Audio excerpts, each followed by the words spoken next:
స్వామి వివేకానంద తాతగారి పేరు దుర్గాప్రసాద్ గారు. ఆయన గొప్ప న్యాయశాస్త్ర కోవిదుడు, బహుభాషావేత్త. ఆయన న్యాయవాది 2 చేతుల సంపాదిస్తాడని అందరూ అనుకునేవారు. కానీ ఆయనలో నిగూఢంగా చాలా వైరాగ్యం ఉందని ఎవరు అనుకోలే. ఆయన సన్యసించి వెళ్ళిపోయారు. సన్యసించి వెళ్ళిపోయిన తర్వాత ఆయనకి ఒక కుమారుడు కలిగాడు. అంటే అప్పుడు భార్య గర్భిణి కనుక ఒక కుమారుడు జన్మించాడు. ఆ జన్మించిన కుమారుడి పేరు విశ్వనాథ దత్త. ఆయనే స్వామి వివేకానంద తండ్రి గారు. ఈ విశ్వనాథ దత్త అన్న పిల్లవాడిని తీసుకుని ఆ దుర్గాప్రసాద్ గారి భార్య శ్యామసుందరీదేవి సన్యసించారు కదా. మరి ఆ విశ్వనాథ దత్త గారి తండ్రి గారు, తల్లిగారు మాత్రం శ్యామసుందరీదేవి ఏం చేశారంటే ఈ పిల్లవాడిని తీసుకుని కాశీపట్టణానికి వెళ్ళాలి అని అనుకున్నారు. అనుకుని ఆ రోజుల్లో వేరొక అవకాశం లేక గంగానదిలో పడవలో 500 మైళ్ళు ప్రయాణం చేసి కాశీపట్టణం చేరుకున్నారు. ఆ పట్టణం చేరే ముందు ఒక విచిత్రం జరిగింది. ఆ పిల్లవాడితో పాటు పడవలోంచి దిగుతుంటే ఆవిడ పిల్లవాడు కూడా గంగలో పడిపోయారు. పడిపోయి మునిగిపోతుంటే ఆవిడ పిల్లవాడు ఎక్కడ జారిపోతాడో అని గట్టిగా పట్టుకున్నారు. ఎంత గట్టిగా పట్టుకున్నారంటే ఆ పిల్లాడి మీద జీవితాంతం ఆ మచ్చ అలా ఉండిపోయింది. సరే, ఇద్దరిని కాపాడారు. కాశీపట్టణంలోకి వెళ్ళారు.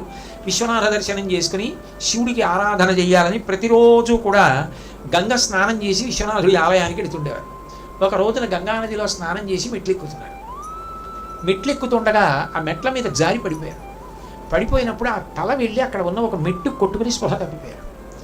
ఆ పక్కన ఒక సన్యాసి కూర్చుని ఉన్నాడు.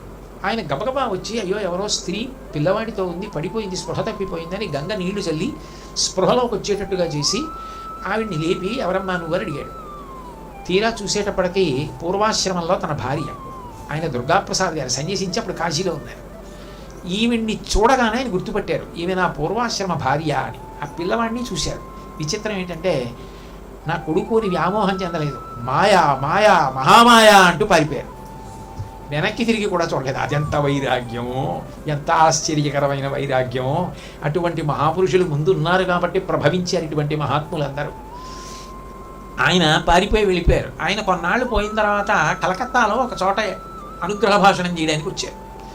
సన్యాసిగా ఉన్నారు కదా, ఆయన గుర్తుపట్టారు ఈ దుర్గాప్రసాద్ గారు. గుర్తుపట్టి ఆయన్ని పట్టుకుని వాళ్ళ ఇంటికి తీసుకెళ్ళిపోయి మళ్ళీ పారిపోతారేమోనో గదిలో పెట్టి తాళం వేసేశారు. ఆయన ఏం చేశారంటే నిద్రాహారాలు మానేశారు. మీరు నన్ను మళ్ళీ ఇంటికి తీసుకొచ్చి బంధించారు కాబట్టి నాకు నిద్ర వద్దు, ఆహారం వద్దు, పడిపోతే శరీరం పడిపోతుంది అన్నారు. 3 రోజులు చూసి ఎక్కడో అక్కడ బ్రతికుంటే చాలు, ఈ పాపం మనకెందుకు, నిష్కారణంగా శరీరం వదిలేస్తారో ఏమిటో అని మళ్ళీ తాళం తీసి బయటకు వదిలేశారని వెళ్ళిపోయారు. ఆ తర్వాత ఆయన జాడ ఎవరికి తెలియదు. కాశీలో ఏదో ఒక మఠానికి ఆధిపత్యం చేశారు అని చెప్పుకునేవారట. ఆ తర్వాత ఆయన బహుశా బ్రాహ్మీభూతులైపోయి ఉంటారు. ఆయన యొక్క కుమారుడు ఈ విశ్వనాథ దత్త. ఈ విశ్వనాథ దత్త ఏమిటంటే చాలా చాలా గొప్ప వ్యక్తి, పేరు ప్రతిష్టలు సంపాదించిన న్యాయవాది. చాలా ధనాన్ని ఆర్జించారు. ఎంత ధనాన్ని ఆర్జించారో అంత బంధుప్రీతి కలిగిన వ్యక్తి. ఇక ఎందుకురా ఇన్నాళ్ళు మా ఇంట్లో అని అడగకుండా పెట్టేవాడు ఉండాలి కానీ వెళ్ళేవాడు ఎవడు ఉంటాడు? అందులో కలకత్తా ఏదో పేరు చెప్పి పనులు ఉన్నాయని చెప్పి బంధువు అన్న వరసలు కలిపి ఎందరో వచ్చి అక్కడ ఉండేవారు. ఉండడం కాదుట, నాకు కష్టాలున్నాయి, కడుపు నిండా తినేస్తే కష్టం మర్చిపోతామా, మేము కష్టం మర్చిపోవాలి అంటే మేము మధుపానం చేయాలి, చేస్తే మేము కష్టం మర్చిపోతాం అది తెమ్మంటే ఆయన బోలెడంత ఆ మధువు తీసుకొస్తే అది తాగుతుండేవారట. ఈ తాగుబోతులందరికీ వేళపట్టున ఆహారం పెట్టి వీళ్ళందరికీ కూడా తను కష్టపడి సంపాదించిన దాంట్లోంచి ఆ త్రాగుడు తీసుకొస్తే వీళ్ళు తాగి పడుకుంటుండేవారు. ఇది ఇష్టం ఉండేది కాదు నిజానికి. ఆ ఇంట్లో ఉన్నటువంటి వాళ్ళకి అంత పెద్ద ఇష్టమైన విషయం కాదు. కానీ ఆయన మాత్రం అంతటి దాత. అంత కష్టంలో ఉన్నారు, నేను ఇంత సంపాదిస్తున్నాను, 10 మంది సంతోషపడితే అంతకన్నా నా జీవితానికి సార్థక్యం ఏమిటి అని వాళ్ళ సంతోషం కోసం ఖర్చు పెట్టేస్తుండేవారు అంతే. ఆయన యొక్క భార్య భువనేశ్వరీదేవి, ఆ విశ్వనాథ దత్త గారి భార్య. ఆవిడ నాకు ఒక గొప్ప కుమారుడు కావాలి, వాడు శివాంశ సంభూతుడు కావాలి, మహాజ్ఞాని కావాలి అని మనసులో కోరికతో 1 సంవత్సరం పాటు సోమవార వ్రతం చేసి శివోపాసన చేశాడు.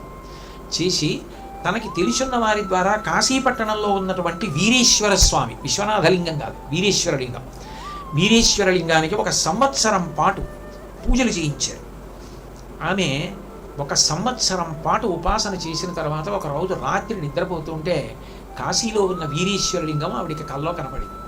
కనపడి ఆ శివలింగంలో ఉన్న తేజస్సు ఆమె గర్భంలోకి ప్రవేశించినట్లుగా ఆమె అనుభవాన్ని పొందారు. తర్వాత ఆవిడ గర్భాన్ని ధరించారు. 1863 సంవత్సరం జనవరి 12వ తారీఖున మకర సంక్రాంతి నాడు తెల్లవారుజామున 6:33 పిల్లవాడు జన్మించాడు.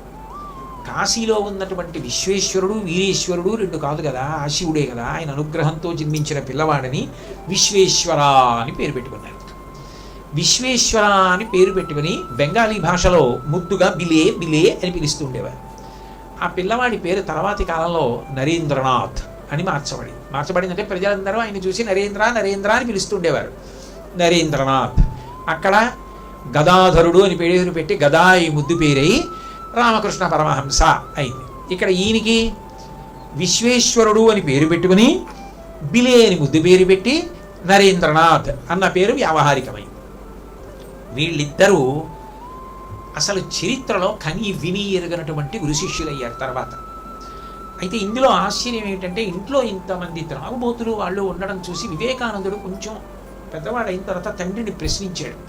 నాన్నగారు, మీరు ఇంత కష్టపడి సంపాదిస్తున్నారు, వీళ్ళందరినీ ఎందుకు ఇట్లా పోషించడం అని అడిగితే తండ్రి కొడుకుని తీసుకెళ్ళి అద్దం ముందు నించోపెట్టి ఒక్కసారి నీ ప్రతిబింబాన్ని అద్దంలో చూడు అన్నారు. చూసుకున్నాడు వివేకానందుడు. ఎలా ఉన్నావు? బాగున్నాను. శరీరం ఎలా ఉంది? బలిష్టంగా ఉంది. అసలు నీకు ఈ శరీరం ఇచ్చింది నేనే, తండ్రిని.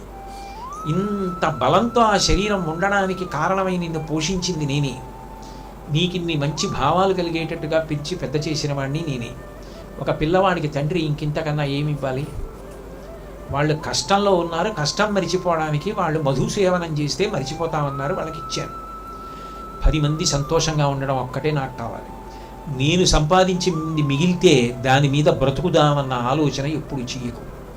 నేను నీకు శరీరం ఇచ్చాను, బలం ఇచ్చాను, మనోవికాసానికి కావలసినటువంటి విషయ పరిజ్ఞానాన్ని అందించాను.